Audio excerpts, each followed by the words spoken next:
quase 2.000 inscritos, estou profetizando. Se você ainda não é inscrito no canal, por favor, se inscreva rapidinho, me ajuda bastante. Lembrando que as resenhas aqui do canal são completinhas, tem todos os spoilers possível. Patrick, coloque um lembrete aqui, um sinal. Então não reclamem de comentário nos spoilers, por favor, porque eu estou avisando. E aqui tem todos os spoilers possíveis. A resenha é a resenha mais completa desse YouTube, então vamos lá. O livro de hoje que a gente vai falar é esse aqui, que é A Sociedade de Atlas. O livro literalmente se chama A Sociedade de Atlas porque um tal de Atlas tem uma sociedade e ela é meio secreta. E todo ano, todo ano não, tem algumas, que é de 2 em 2 anos, 3 em 3 anos, 10 em 10 anos, não lembro mais, já não lembro mais dessa informação. Mas de alguns em alguns anos essa sociedade se renova. E essa sociedade, ela tem acessos a uma biblioteca, ela tem acesso a conhecimento que o resto do mundo inteiro não tem. Vamos dizer assim, vamos dizer que hoje tem a cura pro câncer, que muita gente já acredita que tem, mas que os mundanos só não têm o acesso a essa informação. A sociedade de Atlas teria. Eles teriam lá uma biblioteca onde tem acesso a todo tipo de informação do mundo que hoje a gente não teria. E esse é um livro que eu achei que ele não era fantasia, mas na verdade ele tem sim uma pegada de fantasia. Eu acho os dons meio doidos, assim, meio confusos às vezes, mas eu vou falar um pouquinho mais pra vocês. Mas é basicamente um tal de Atlas, que ele tem uma sociedade secreta, e essa sociedade secreta tem acesso a uma biblioteca onde tem todo o conhecimento do mundo, que eles não liberam para o mundo. Eles literalmente mantêm esse conhecimento, né, essas pesquisas, essas coisas antigas. Gente, eles têm coisas, assim, muito tops, assim, de informação que só a sociedade usa e usa em pró deles, assim, para eles serem ricos, milionários, ter sucesso. É uma sociedade super seleta. Dizem que para os iniciantes que iniciam nessa sociedade secreta, que ela é muito exclusiva, assim, ela tem quantas pessoas? 5 pessoas? 6 pessoas? Não lembro direito, mas eu já vou dizer melhor durante o livro. Mas quem ingressa nessa sociedade, as pessoas são selecionadas. Então, no início do livro, a gente vê esse Atlas correndo atrás para selecionar as pessoas que ele considera assim, as mais poderosas, as únicas, assim, na humanidade. Em questão de magia, né? A telepata mais foda, o empata mais foda. E o que ele, na hora dele convencer essas pessoas a entrar nessa sociedade secreta dele, ele diz que essas pessoas vão conseguir fortuna, sucesso, prestígio, poder e conhecimento. Que eles entrando para essa sociedade, né, abandonando a vida deles atual e entrando nessa sociedade, eles vão ter esse pacote aí de sucesso na vida. No início do livro tem muito personagem e aí você acaba ficando meio confuso. Teve vários momentos que eu fiquei um pouquinho confusa. O Atlas, ele é o cara, né, dessa sociedade ali, ele é tipo, ele é o guardião da sociedade, ele é o guardião dessa biblioteca super especial que ninguém no mundo tem acesso. E ele tem mais um cara pra ajudar ele, que é o Dalton. Pra mim, o Dalton não fazia muito sentido no início da história, ele é meio estranho, parece que ele já é dessa sociedade secreta, ele já tá lá com o Atlas, parece que ele é o braço direito desse Atlas lá na seleção dos novos iniciados. Mas pra mim, eu fiquei pensando, será que eu levo o Dalton até pra essa resenha? Será que vale a pena citar o Dalton na resenha?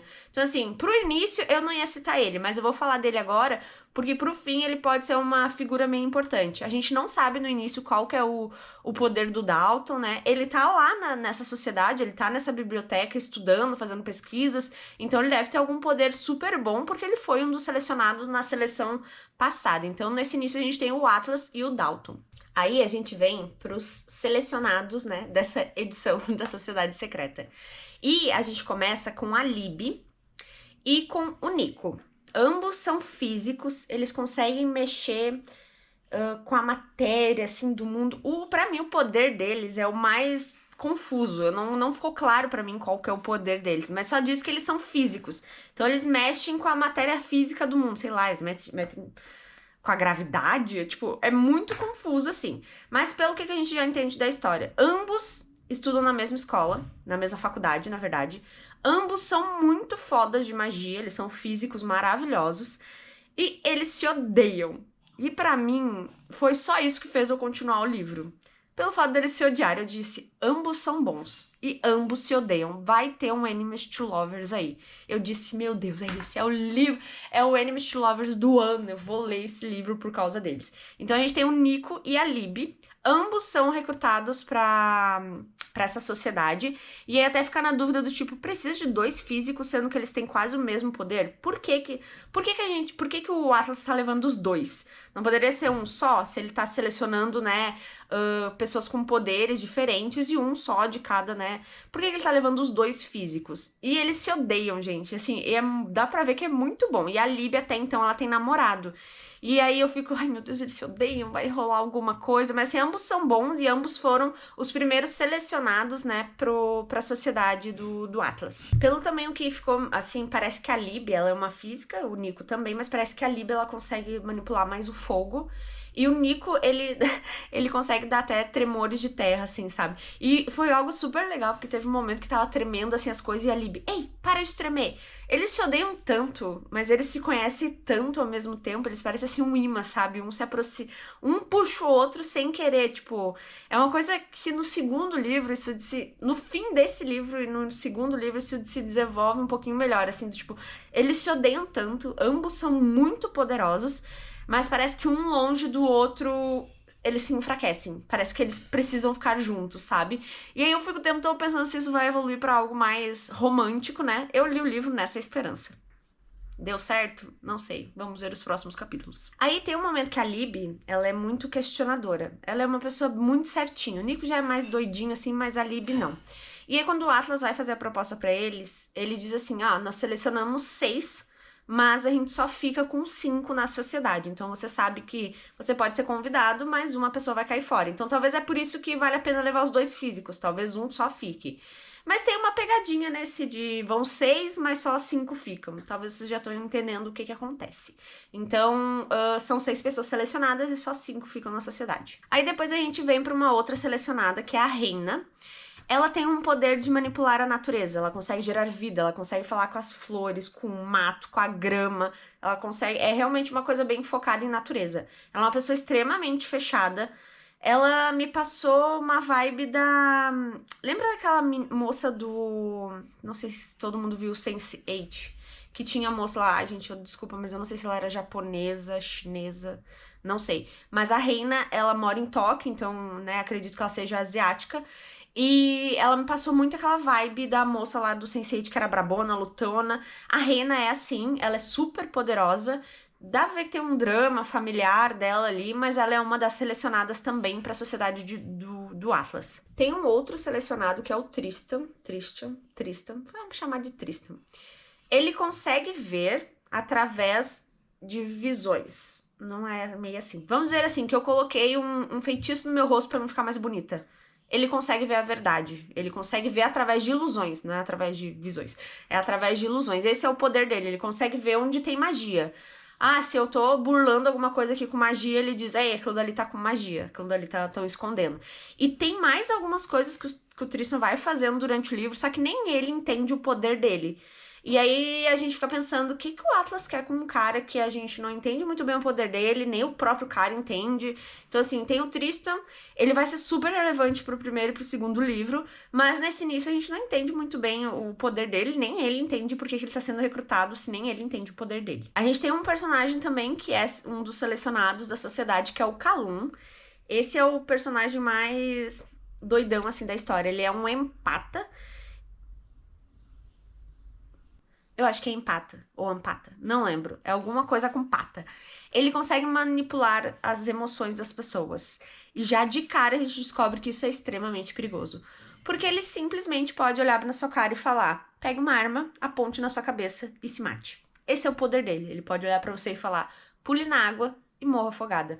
Ninguém quer ficar perto de uma pessoa que tem esse tipo de poder. Mas ele foi selecionado para a sociedade do Atlas, porque o Atlas quer pessoas poderosas. O Calum, pra mim, é o mais poderoso dele. Ele consegue manipular as emoções de qualquer um. E ele consegue realmente tirar a vida das pessoas em um tanquinho. E aí ele é um dos selecionados que o Atlas também leva pra sociedade. E que todo mundo fica extremamente angustiado e ninguém quer ficar no mesmo ambiente que ele. Porque, gente, ele não deveria existir. Essa é a realidade. O poder dele, ele não deveria existir. Porque é muito perigoso. O cara pode literalmente fazer tudo. Derrubar presidentes, matar... doideira. Aí tem uma outra, que eu acho que é a última, que é a Parisa. A Parisa, ela é Lementes, né? Ela é uma empata, eu acho. Ou se não é empata, é outro nome também. E a Parisa, ela realmente, ela lê mentes à distância, ela consegue falar dentro da cabeça de vocês. Esse é o poder dela. Pelo que dá a entender, ela é uma das mais poderosas nesse tipo de poder. Eu preciso dizer que pra mim ela é uma das mais chatinhas, mas assim, o que a Parisa é, né? Eles colocam ela como uma mulher muito, muito, muito linda, uma mulher extremamente sexual. É essa que eles passam dela, de que ela é só beleza, quando na verdade ela tem uma baita de um poder. Ela não quer relacionamento, ela é extremamente sexual, assim, então ela não tem. Ela é desnibida, se ela quer transar, ela vai lá e transa, se ela quer não falar com a pessoa, mas ela não fala. Então, a Parisa, ela é uma linda, maravilhosa, todo mundo só consegue ver o corpo dela, a beleza dela, obviamente ela é muito mais do que isso, mas ela é retratada no livro como uma mulher gostosa, maravilhosa, mas ela também é uma das mais poderosas. Eu preciso dizer que quando ela aparece, eu acho meio chato, assim. Nesse primeiro livro até é ok, mas no segundo livro ficou bem chato ler as partes da Parisa. É porque tudo que ela fala é meio que, tipo, um trocadilho, é um...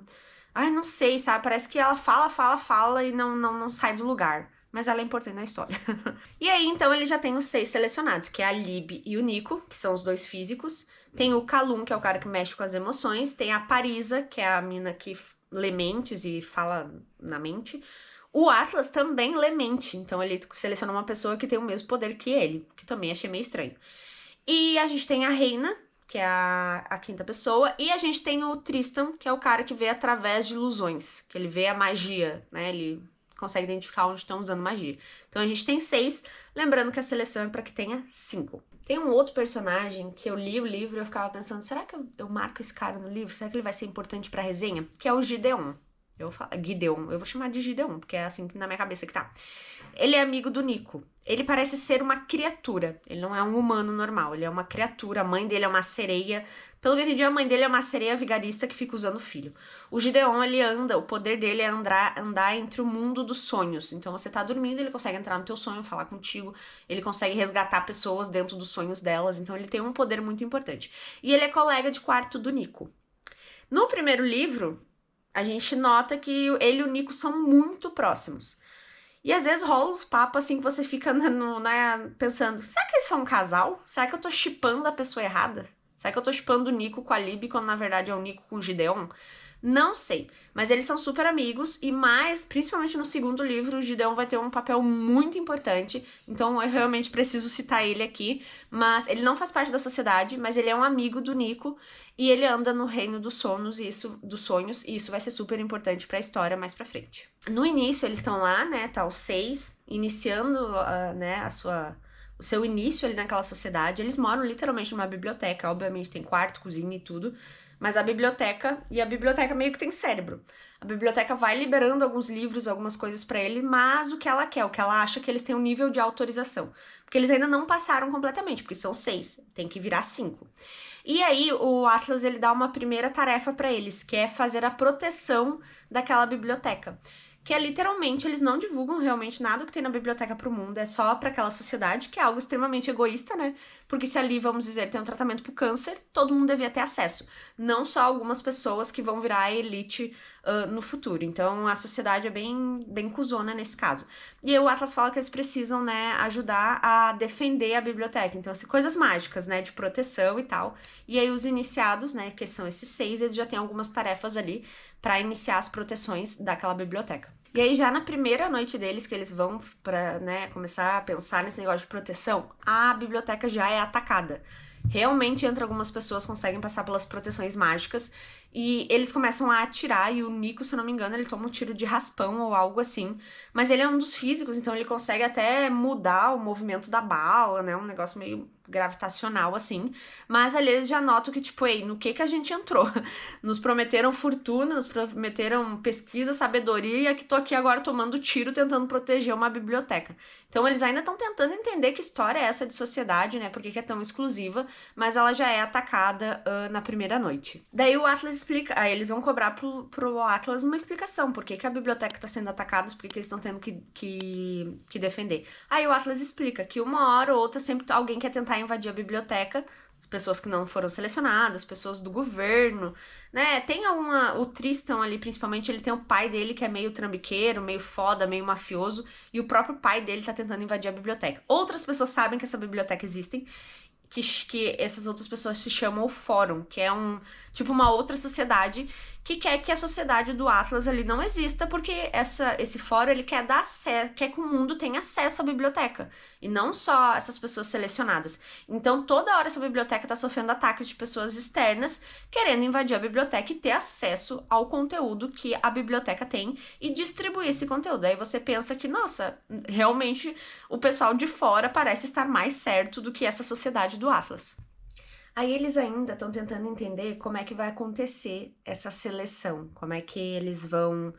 Porque o Atlas em nenhum momento ele deixa claro como é que vai de 6 para 5. Mas algumas pessoas já começam a notar que, ei, tem algo errado aí, né? Tem algum sacrifício envolvido. E eles estão certos, tem mesmo.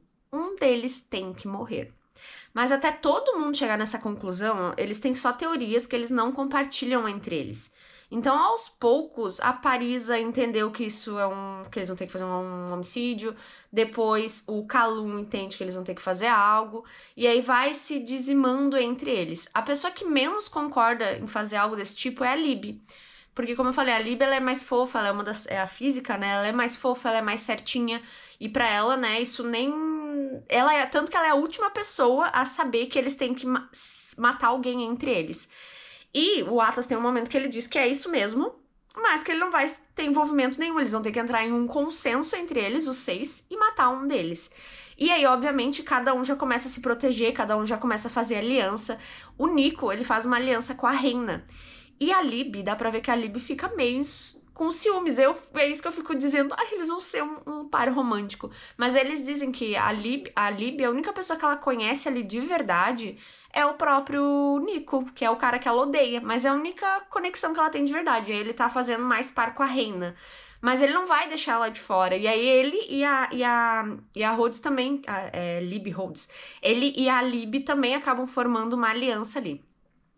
Todos eles meio que chegam numa conclusão, assim, ou passa pela cabeça deles em algum momento, que o certo é matar o Calum, que é o cara, que é o empata, que ele pode... Não é empata, gente. Ai, não lembro o nome.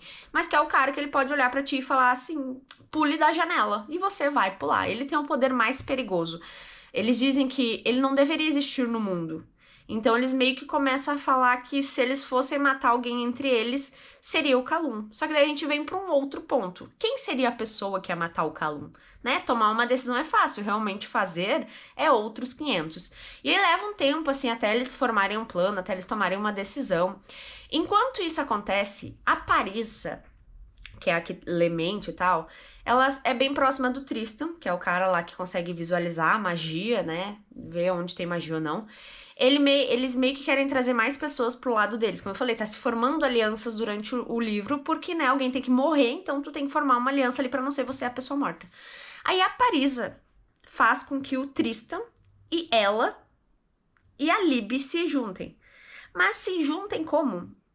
Transando, exatamente. E aí foi uma mega surpresa pra mim, porque a Lib... ela é a mais fofinha, ela é a mais quietinha, e do nada eu vejo ela num sexo a 3. E eu fiquei tipo, mano, eu tô shippando a Lib com o Nico, com o inimigo dela. Como assim ela tá transando ali com o Tristan e com a Parisa? Mas sim, eles estavam conversando ali, a Parisa tem um poder persuasivo e uma vibe muito sexual muito forte, que nem a Lib resistiu. Então, e a Lib tem namorado, exatamente. A Lib entrou na sociedade namorando, ela não pôde explicar pro namorado dela o que aconteceu. O namorado dela é o Ezra, que é super importante na história depois. Mas ela acabou transando ali, fez um sexo a 3, numa vibe de meio que formar aliança e tal. E era uma coisa que eu não esperava na história. Eu fiquei tipo, oi, meu chip tá morrendo, né? Daí eu disse, só que falta o Nico ficar com a Reina. Nada a ver, eu quero usar o inimigo ali, eu ficando junto. Mas enfim, né, rola esse sexo aí. E aí chega um momento que eles decidem quem eles vão matar, que é o Calum, que é realmente o cara que tem o poder ali de fazer você fazer o que ele quiser. E aí, pra isso, eles escolhem com o Tristan, né, que é o mais próximo do Calum, que ele faça esse assassinato. Lembrando que aqui tem todos os spoilers possíveis, então eu estou trazendo spoiler. Então, o Tristan é o selecionado pra matar o Calum. Só que, obviamente, isso é uma coisa nervosa, não é uma coisa fácil. E aí o Tristan, ele vai lá, ele tem uma faca escondida, ele vai falar com o Calum, e ele tenta matar o Calum, só que ele não consegue, ele meio que trava.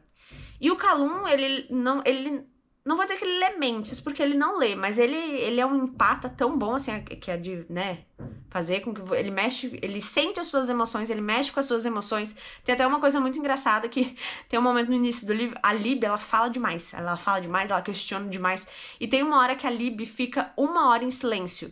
E aí o Nico diz assim, o Nico, que é o inimigo dela, que a interação deles pra mim são as melhores, que ele fala assim: Calum, o que você fez? A Lib tá em silêncio. O que você fez? E aí todos notam que o Calum estava agindo com as emoções da Lib, fazendo com que ela não faça perguntas. Isso só mostra como ele é perigoso, né? Tipo, ele pode fazer o que quiser. Então, o Calum, obviamente, é a escolha mais óbvia. E o Tristan é próximo do Calum e ele vai tentar matar o Calum. Ele trava e o Calum meio que consegue... Ali na hora eu jurei que o Calum ia matar o Tristan. Que o jogo ia virar, porque o Calum é muito mais poderoso. Só que daí eles escutam um grito. Aí no momento que o Tristan foi esfaquear o Calum, que ele travou, e eu jurei que o Calum ia esfaquear o Tristan, eles escutam um grito. E aí muda a cena. E aí a gente tem, se eu não me engano, não sei se é o Tristan ou o Nico, todos correndo pro quarto da Lib. Porque a Lib, ela tava, assim, neurótica, apavorada que eles iam ter que cometer um assassinato. Ela entendeu o que ia precisar acontecer, ela não concordava, eu acho que ela foi pro quarto dela se trancar porque ela não queria ouvir o que ia acontecer. Ela, tipo, eu não quero ouvir, vai que o Calum grita sendo esfaqueado, alguma coisa assim. Mas, na verdade, ela que gritou. E aí todos eles entram no quarto dela e a Lib está morta no chão. E aí eu fiquei, assim, em choque também. Ela deu um grito e quando eles entraram, parecia que ela tinha sido esfaqueada e ela estava sangrando no chão, basicamente morta. E aí o Nico entrou em desespero, que é o maior inimigo dela. E aí eu disse, ai meu Deus, meu casal não é... Eu disse, não, ela não pode morrer, gente, ela não pode. O meu Enemies to Lovers não pode acabar aqui. Eu, iludida, né? Porque lá pelo segundo livro, eu não sei se é um Enemies to Lovers ou não. Mas assim, eu fiquei tipo, não, ela não pode morrer, gente, como assim? O que aconteceu? Como é que a história mudou tão rápido? E aí... Eles ficaram olhando o corpo dela no chão, todos já meio, meu Deus. Ninguém se gosta ali, gente. Eles estão meio que numa competição. A única pessoa que eu acho que se importa mais com ela é o Nico. E aí, a segunda pessoa que a partir de agora pareceu se importar muito mais com ela é o Tristan. Porque ela, ele e a Parisa transaram os três. Mas eu acho que depois desse sexo, a três, o Tristan passou a gostar da Lib. E a Lib passou a gostar um pouquinho do Tristan. Então, quando ele viu o corpo dela no chão, ele também ficou sem acreditar. E lembram que eu falei que o Tristan, ele vê através da magia, ele consegue identificar onde tem magia? Ele começa a olhar o corpo dela e analisar. E ele vê que tem algo estranho.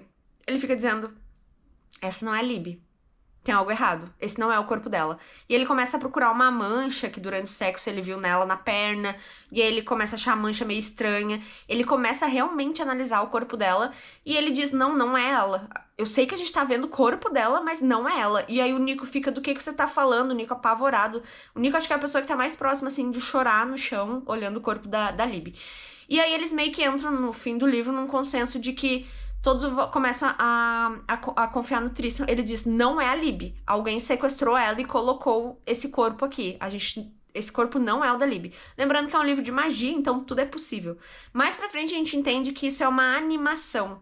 Então não é o corpo da Lib mesmo, é uma animação aquilo dali. Pelo menos é o que eles acham naquele momento. E eles meio que terminam o livro entrando num consenso que todos eles vão lutar no próximo livro pra entender onde tá a Lib. Quem sequestrou ela, como trazer ela de volta, o que aconteceu. E aí eles ficam pensando, ok, então de 6 a gente virou 5. A gente não matou o Calum e a Lib sumiu. Daí eles ficam muito na dúvida de a Lib conta como sacrifício, né? Já que ela sumiu, até então tá morta. Ela conta ou a gente ainda precisa se matar entre a gente pra conseguir se manter aqui na sociedade? Gente, a sociedade basicamente eles vão ter acesso a vários estudos, eles vão fazer estudos próprios, né? Provavelmente eles vão inventar coisas que vão deixar eles milionários no futuro, mas é algo que só eles têm acesso. E ele ainda tem muita dúvida, tipo, pô, que lugar é esse onde eu tenho que fazer um sacrifício humano pra poder ficar? Então a gente termina esse livro com a Lib. Até então, a gente não sabe, não tem 100% de certeza se ela tá morta ou se ela é uma animação mesmo, se ela foi sequestrada, mas a única coisa que o Calum diz é, ela foi sequestrada por alguém que ela conhecia. porque não tinha arrombamento na porta. Foi alguém que, tipo, dá a entender que ela abriu a porta pra pessoa, ou o grito dela, ele notou alguma coisa diferente no grito dela, que deu a entender, então, que a Libby foi sequestrada por alguém que ela conhecia. E aí a gente tem, no fim, uma visão do Dalton, que é aquele amigo do Atlas, que já faz parte da sociedade. Eu vou dar um spoiler aqui. No futuro, lá, acho que lá pelo segundo livro, ou nesse primeiro, a gente descobre que o poder do Dalton é a animação. Então o Dalton poderia ter feito isso com o corpo da Libby. Ele poderia ter criado um corpo animado, um corpo de mentira. Mas ele diz que não é ele, que não foi ele que fez isso. E aí a gente fica na dúvida, tipo, o que tá acontecendo? Ele poderia ter feito, mas ele diz que ele não foi. E ele tá sendo super sincero, a gente tá lendo ali, a princípio realmente não foi ele. Mas ele seria uma das únicas pessoas que poderiam fazer. Mas não foi ele. Então, lá pelo segundo livro, a gente tem um mistério aí muito grande em relação ao Dalton. Então, a gente acaba o livro com o meu chip separado, que eu fiquei puta. A gente não sabe se a Libby morreu ou não, se ela foi sequestrada, quem sequestrou ela, será que foi essas pessoas que tentam invadir a biblioteca que sequestraram ela, né? Dá a entender que é uma pessoa conhecida dela que sequestrou ela. E com ela sumida ou morta, eles ainda precisam fazer um sacrifício? Ou não precisam mais, ou tá tudo certo e agora eles seguem a iniciação deles? Então, né, tem várias coisas aí que foram puxadas pro segundo livro. Preciso dizer que esse livro não é pra todo mundo. Eu só li o livro por causa do Nico e da Libby. Porque pra mim eles eram um enemies to lover, que poderia acontecer algo, mas eles foram, parece que mais se distanciando durante o livro. Mas eu só terminei o livro por causa deles. Se não tivesse esses dois, eu acho que eu não teria lido o livro. Eu fui com algumas expectativas pra cima do livro, mas eu preciso sempre de um resquício de amor. Então, não teve na minha cabeça, eu criei algo, né, mas não sei se teve de verdade. Então, assim, acho que teve gente que me falou que não gostou do livro, e eu acho que se não tivesse essa parte do Nico e da Libby, talvez eu não teria gostado do livro. E eu preciso dizer que o segundo livro, eu continuei, o segundo livro, gente, que eu vou trazer em uma outra resenha, eu também quase desisti dele. Mas, de novo, eu continuei só por causa de um possível romance. E eu fui até o fim dele. Então, daqui a pouco vem uma resenha do segundo aí. E é isso, gente. Espero que vocês tenham gostado. Até a próxima e se inscreve aí no canal.